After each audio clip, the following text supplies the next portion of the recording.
सो hello everyone. So tongue diagnosis class आज हम advance class start करने जा रहे हैं। तो आज फर्स्ट क्लास है। अब तक हम लोगों ने बेसिक टंग डायग्नोसिस के बारे में हम लोगों ने पढ़ा था। अब हम एडवांस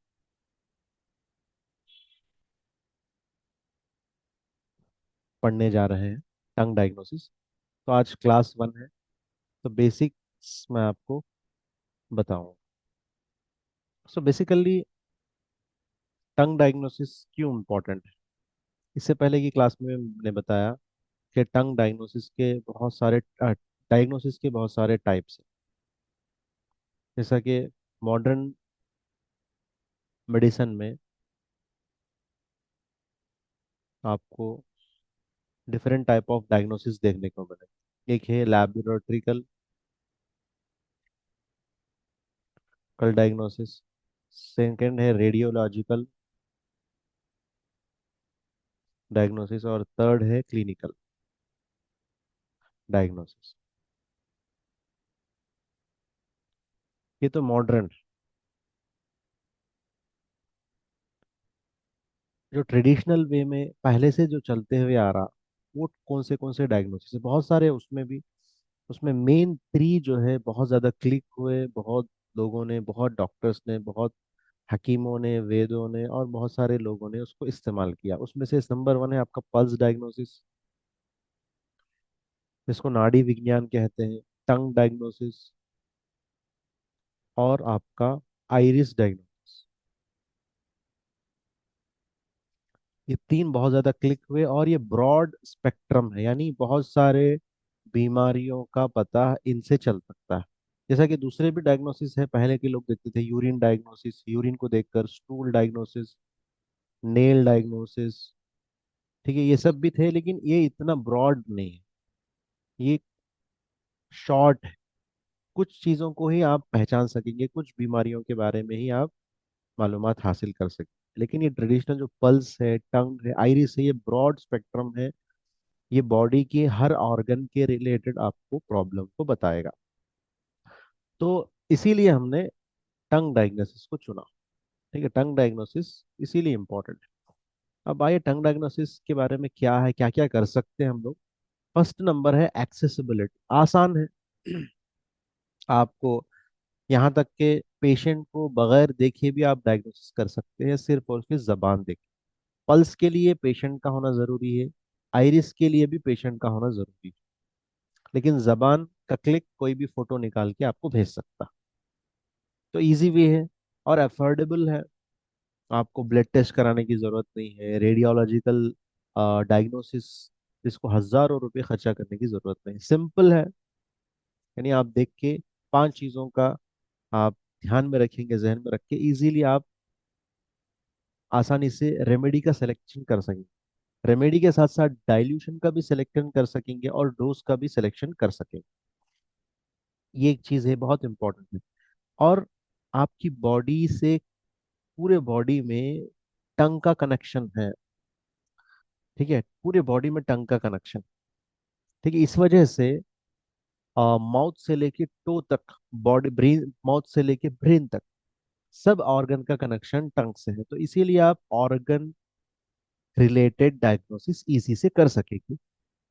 और इसका टंग डायग्नोसिस का ताल्लुक ट्रेडिशनल वे में एक्यूप्रेशर, एक्यूपंक्चर में इसका इस्तेमाल किया गया। जैसे कि ट्रेडिशनल चाइनीज मेरिडियन में या चाइनीज मेडिसिन में टंग डायग्नोसिस का इस्तेमाल किया जाता है। ठीक है, उनके पास भी टंग को पूरी बॉडी से कनेक्ट किया जाता है।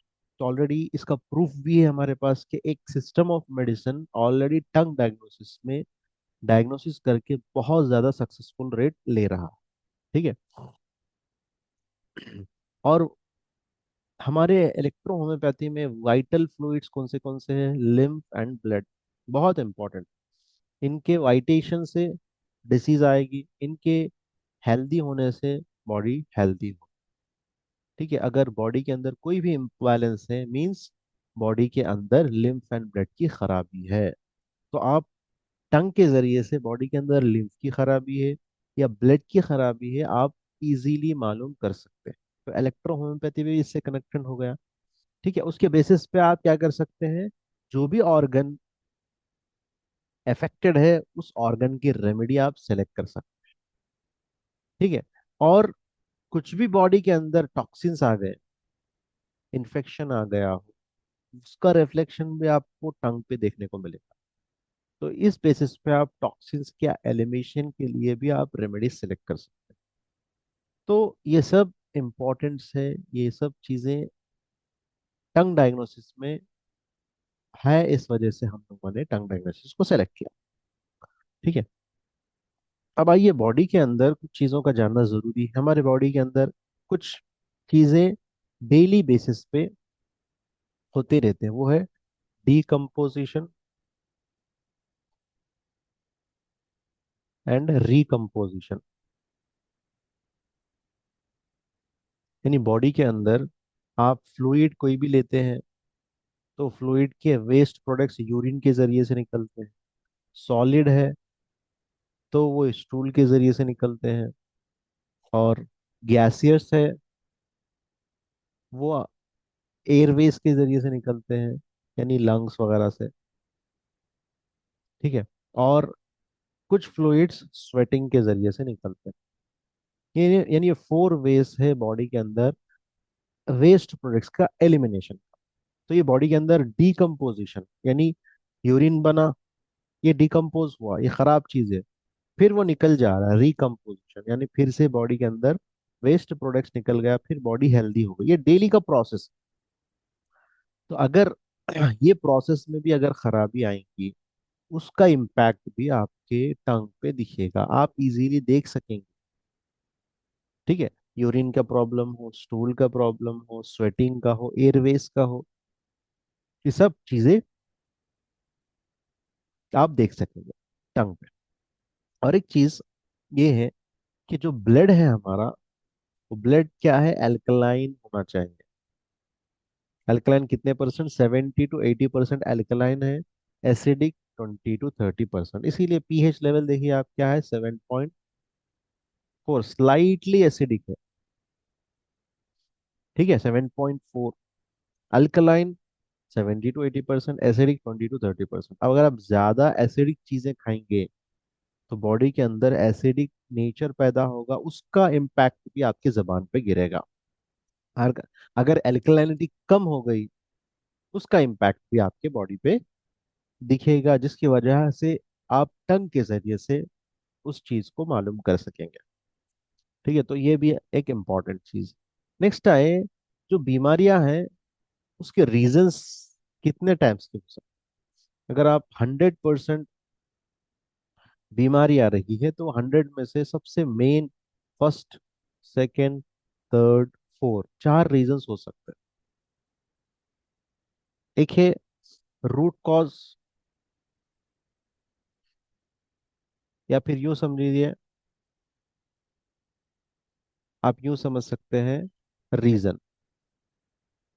ठीक है, और सेकंड में आप देख सकते हैं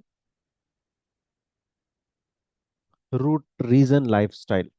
ठीक है, इमोशंस, कुछ बीमारियां इमोशनली प्रोड्यूस होते हैं बॉडी के अंदर। कुछ है फिजिकल,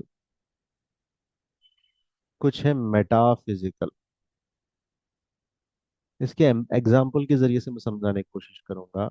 रूट कॉज, यानी आप सही तौर पर आपका खान पान सही नहीं है, नींद सही नहीं है, आप टाइम पे खाते नहीं, खाते हैं लेकिन ज्यादा स्पाइसी फूड खाते हैं, नॉनवेज खाते हैं ज्यादा, ठीक है, या फिर बाहर का पानी का इस्तेमाल करते हैं। ये ज्यादातर रीजंस होते हैं बीमारियां आने का। इसका रीजन है 60%। यानी 60% बीमारियां इसी वजह से आती है। नेक्स्ट रीजन क्या है, इमोशंस।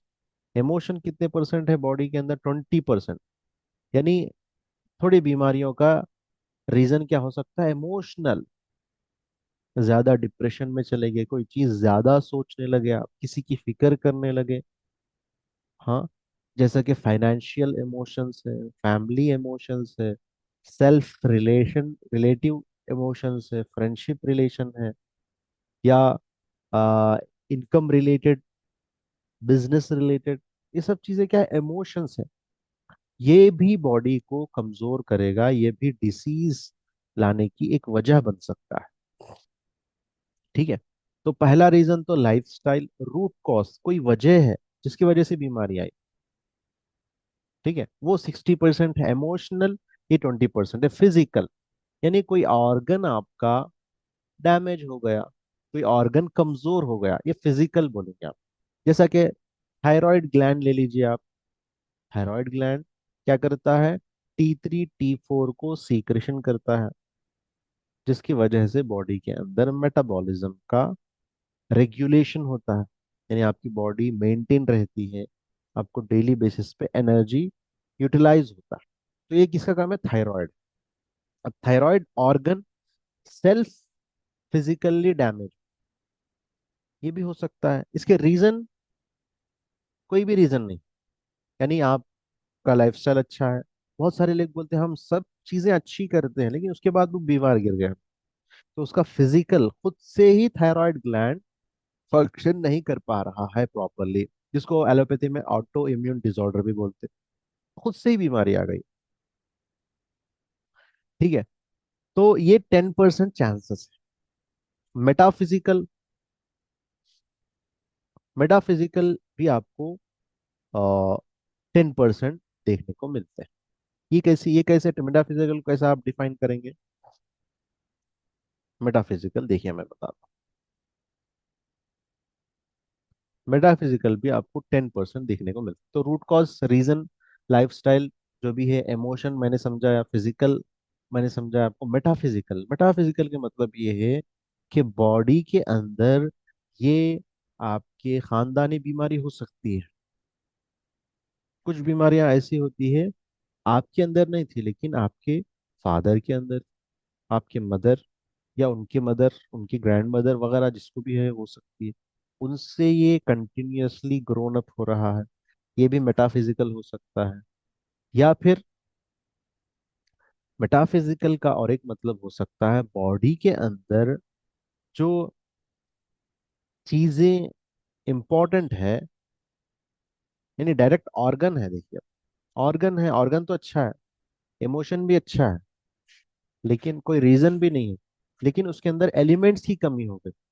जैसा कि हम बोलते हैं B12 की कमी हो गई, जैसा हम बोलते हैं न्यूट्रिशन की कमी हो गई। ठीक है। जैसा हम बोलते हैं कुछ ऐसी चीजों की कमी हो गई जिसकी वजह से कैल्शियम की कमी हो गई है, हाँ, सोडियम की कमी हो गई, आयरन की कमी हो गई। ये भी मेटाफिजिकल के अंदर आ सकता है। 10% आपको मेटाफिजिकल चीजें हो सकती है। अब फर्स्ट में आपका सब चीजें हो गई, इन्फेक्शन भी हो सकता है रीजन, हाँ, या फिर कैंसर हो सकता है, ये सब चीजें 60% में आ गए। इमोशन 20%, और फिजिकल आपका 10%, मेटाफिजिकल आपका 10%। ठीक है। तो इस तौर पर बॉडी के अंदर डिसीजेस आ सकती है। सब चीजें आप टंग में देख सकते हैं, ये सबसे बड़ी चीज। ठीक है।